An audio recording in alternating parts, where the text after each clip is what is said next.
25 juta per RT itu angka yang realistis. Itu angka 25 juta tiap RT bukan angka ngasal, tapi angka hasil perhitungan. Kalau menurut saya sih hitung-hitungannya memang realistis, tapi realisasinya yang menurut saya tidak realistis. Karena alokasi APBD Kabupaten Cianjur ini sudah ditentukan. Yang ini jelas kan? Ini semua alokasinya sudah ditentukan. Nah, di sini tidak ada alokasi untuk RT. Dan bukan hanya itu. Selain ya menjanjikan 25 juta per RT, dia juga menjanjikan 300 juta per pesantren. Upami aya takdir nanti Allah, upami aya rezeki nanti Allah, upami aya amanah di masyarakat sadayana, insya Allah yang ngawujud sadayana. Sapertos program peratosan ka pesantren 300 juta tiap pesantren. Siap Wahyu dan Ramzi komitmen.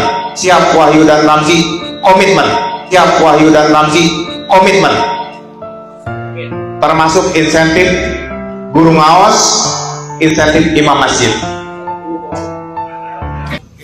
Saya pendidikan S2 manajemen, S3 manajemen. Ada di dalamnya namanya manajemen keuangan. Sudah dibahas dengan para tokoh juga di bidang keuangan, di bidang pemerintahan. Asalnya itu maunya 50 juta per RT, tapi tidak logis. Jadi angka yang harus ada di masyarakat itu angka yang logis, yaitu 25 juta per RT itu angka maksimal yang bisa diberikan dari pemerintah. Hak masyarakat harus kembali lagi ke masyarakat. Bapak bilang hak masyarakat harus diberikan lagi ke masyarakat. Angkanya realistis, realisasinya kritis. Ini janji politik, rakyat wajib menanyakan karena dia sudah menjelaskan bahwa ini hak masyarakat. Nah, menurutnya ini realistis, angkanya realistis. Oke, tapi kenapa untuk realisasinya kayak lagi demam panas tiris?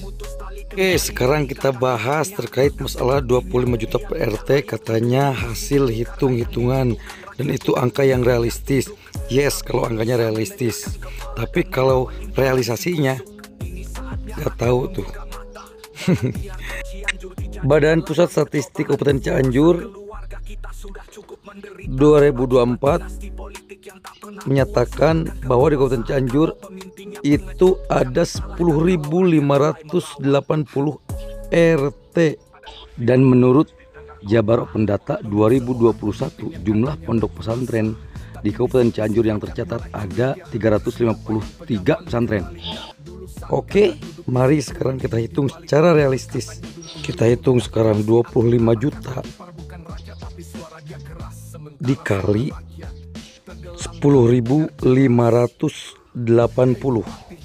Nah, ini hasilnya 264 miliar 500 juta rupiah. Itu untuk 1 tahun ya. Kalau dikali 5 itu 1.322 miliar 500 juta rupiah.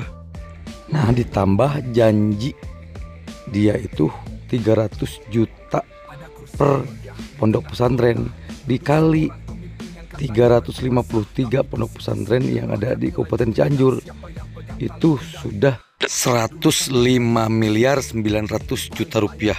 Kalau dikali 5 yaitu 529 miliar 500 juta rupiah.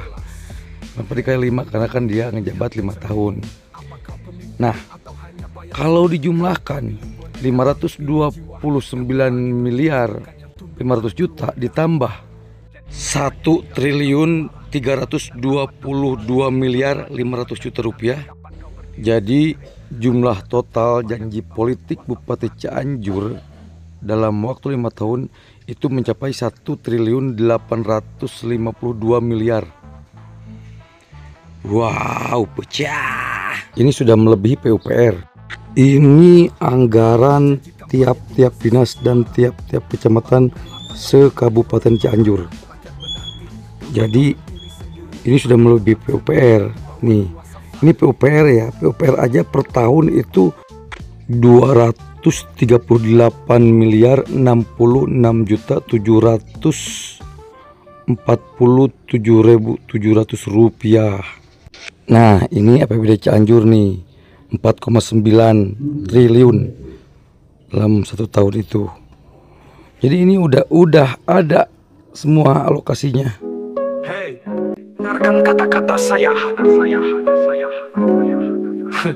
Hari ini masyarakat Cianjur seharusnya dipimpin oleh bupati yang berani, mandiri dan bertanggung jawab atas masa depan daerah ini. Tapi yang terjadi justru memalukan. Kita dipertontonkan oleh drama kekuasaan yang memuakan seorang bupati yang tak lebih dari boneka politik, dikendalikan dari balik layar oleh kakak ipar yang juga mantan bupati. Apakah ini pemerintahan atau keluarga berencana? Cianjur bukan milik saputra politik, ini darah rakyat, bukan warisan keluarga. Tapi nyatanya keputusan-keputusan penting tak dibuat oleh pemimpin yang sah, melainkan oleh penasehat gelap yang terus mengatur langkah-langkah pemerintahan dari belakang.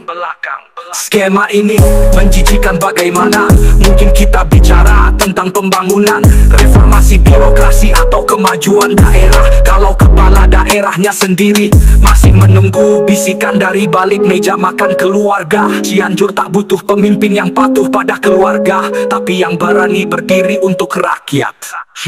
Jika hari ini bupati tidak berani memutus tali kendali dari kakak iparnya, maka sejatinya dia tidak layak duduk di kursi itu. Karena yang dibutuhkan rakyat bukan pemimpin yang tunduk, tapi yang bisa menegakkan kepala dan melawan intervensi busuk. Ini saatnya rakyat membuka mata. Jangan biarkan Cianjur dijadikan ladang percobaan kekuasaan keluarga. Kita sudah cukup menderita akibat dinasti politik yang tak pernah puas akan kekuasaan. Kalau pemimpinnya pengecut, jangan salahkan kalau rakyat mulai melawan. Ada kursi megah di tengah kota, untuk seorang pemimpin yang katanya berkuasa, tapi bisik-bisik rakyat mulai curiga. Siapa yang pegang tali kendalinya? Dulu sang kakak duduk di situ, kini di balik layar katanya tuntun turun, tapi masih atur arah. Kakak ipar bukan rakyat, tapi suara dia keras, sementara suara rakyat tenggelam tak terdengar jelas. Hei bupati, lihat ke cerminmu. Apa kau pemimpin atau hanya bayang semu? Kami tak pilih boneka, kami pilih jiwa yang berani berdiri, bukan yang tunduk pada keluarga.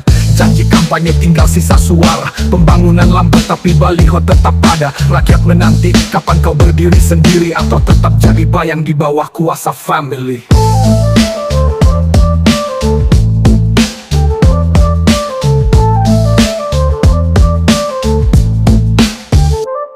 Ada kursi megah di tengah kota, duduk seorang pemimpin yang katanya berkuasa, tapi bisik-bisik rakyat mulai curiga. Siapa yang pegang tali kendalinya? Dulu sang kakak duduk di situ, kini di balik layar katanya udah turun, tapi masih atur arah. Kakak ipar bukan rakyat, tapi suara dia keras, sementara suara rakyat tenggelam tak terdengar jelas. Hei bupati, lihat ke cerminmu. Apa kau pemimpin atau hanya bayang semu? Kami tak pilih boneka, kami pilih jiwa yang berani berdiri, bukan yang tunduk pada keluarga. Janji kampanye tinggal sisa suara, pembangunan lambat tapi baliho tetap ada. Rakyat menanti kapan kau berdiri sendiri atau tetap jadi bayang di bawah kuasa family.